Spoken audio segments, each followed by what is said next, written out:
দেশের উত্তরের জনপদ শেরপুর, ভারত সীমান্ত ঘেঁষা গারো পাহাড়ের সবুজে ঘেরা নালিতাবাড়ী ও নকলা উপজেলা নিয়ে শেরপুর ২ আসন।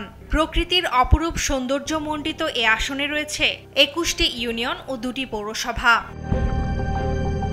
নির্বাচন ঘিরে এখানেও শুরু হয়েছে প্রার্থীদের দৌড়ঝাঁপ। চায়ের দোকান থেকে শুরু করে হাটবাজার সর্বত্রই এখন চলছে নির্বাচনী আলাপ। এ আসনে বিএনপির ৫ সক্রিয় মনোনয়ন প্রত্যাশী থেকে মনোনয়ন পেয়েছেন শেরপুর জেলা বিএনপির যুগ্ম আহ্বায়ক ইঞ্জিনিয়ার ফাহিম চৌধুরী।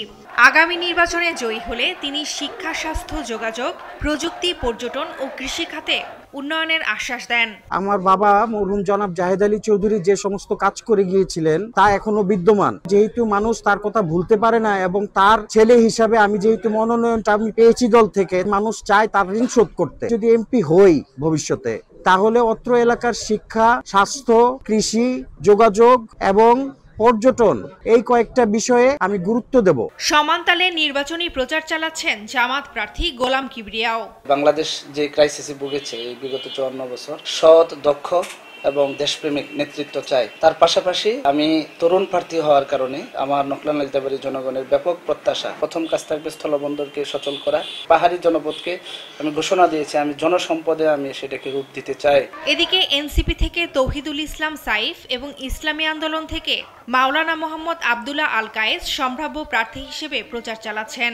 আমরা আশাবাদী আগামী নির্বাচনটা ফেয়ার হবে শতবার। বিগত টাইমে মানুষের যে ভোটের প্রতি অনীহা আস্থা ছিল সেটা আর নাই। সম্ভাব্য প্রার্থীরা সামাজিক, ধর্মীয়, সাংস্কৃতিক অনুষ্ঠান এমনকি খেলাধুলার নানা আয়োজনে অংশ নিয়ে জনগণের দোয়া ও সমর্থন চাইছেন। করছেন আলাদা আলাদা রাজনৈতিক কর্মসূচিও। তবে ভোটাররা বলছেন সুষ্ঠু ও শান্তিপূর্ণ পরিবেশ পেলে যোগ্য প্রার্থীকেই বেছে নেবেন তারা। এই বছর আমরা সুস্থ ভোট চাই। নির্বাচনে ভোট যার ভোট দিতে পারি, এটাই কথা। ভোটার উপস্থিতিটা সর্বোচ্চ করার জন্য সংশ্লিষ্ট দপ্তর, প্রশাসন সকলকে কাজ করতে হবে, যাতে একজন ভোটার তার পছন্দের প্রার্থীকে নির্বিঘ্নে ভোট দিয়ে বাসায় নিরাপদে পৌঁছাতে পারে। শেরপুর ২ আসনে এবার মোট ভোটার ৪,৩৪,৫৬২ জন।